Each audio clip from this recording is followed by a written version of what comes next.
You're here? I thought you were going after... Ah, I guess you lost their trail. We went to Cyrus's house. No one was there.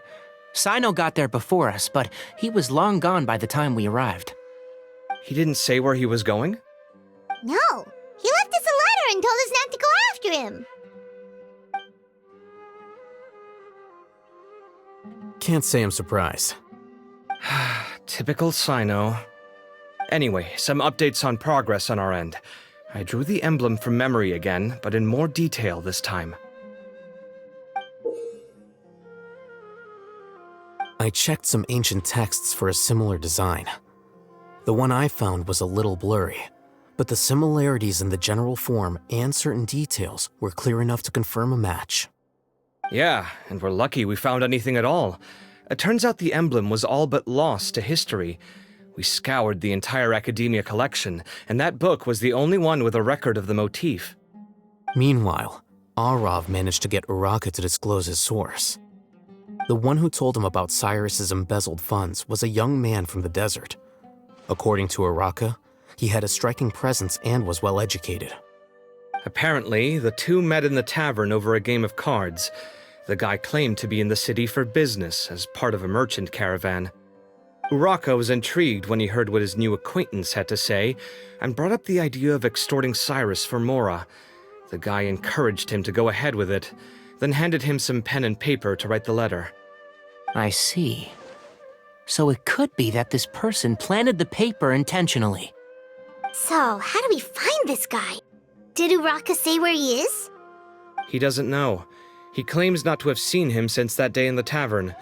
The man gave him some tips on how to carry out the extortion, but from then on, Uraka was acting alone.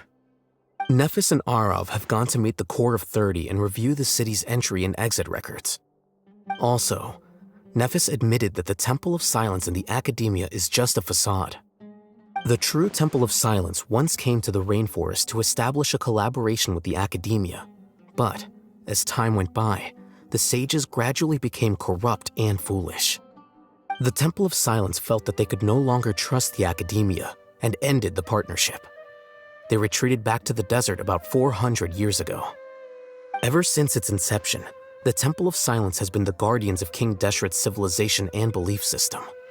They traveled throughout Sumeru, sequestering and guarding any wisdom that posed a threat to the people's livelihoods. At its roots, it was a legitimate and reputable organization whose purpose was to guide people towards the right path. The Academia of the day knew that the split would damage their reputation if it became a matter of public knowledge. And so, they set up a dummy organization of their own to conceal the truth.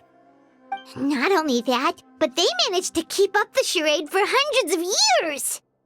So how did Cyrus become acquainted with the true Temple of Silence if they left centuries ago?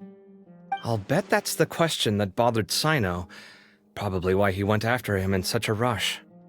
Whoever is behind this, getting Uraka to extort Cyrus was only the first step of the plan.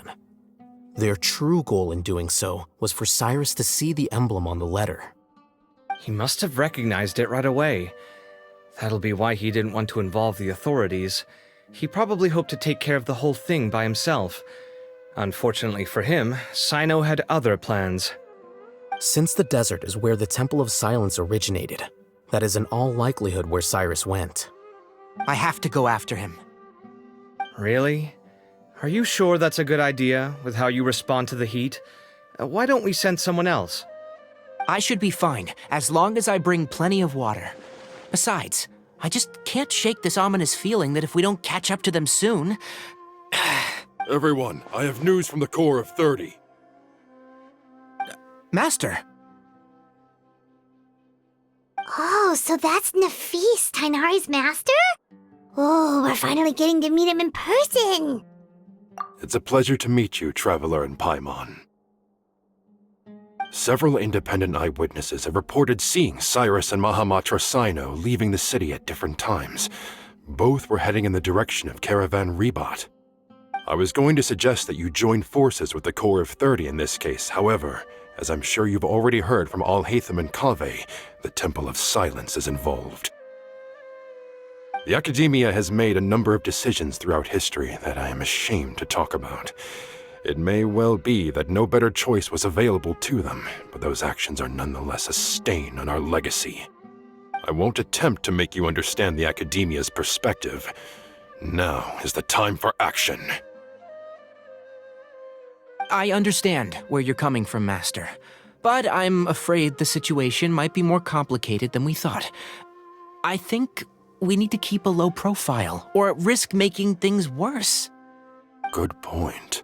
If Cyrus is involved with the other side, or worse, if he's fallen into their hands, and...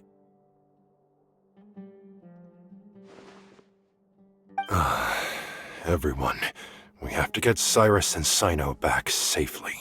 We cannot afford to lose them. Need our help? Whatever you need, we got you covered. Really? Wonderful. You have my most sincere gratitude. Arav and I will continue to follow up on the lead from Uraka. Kaveh, Scribe Alhaitham, I'd like to ask you to cover the duties of the House of Dana.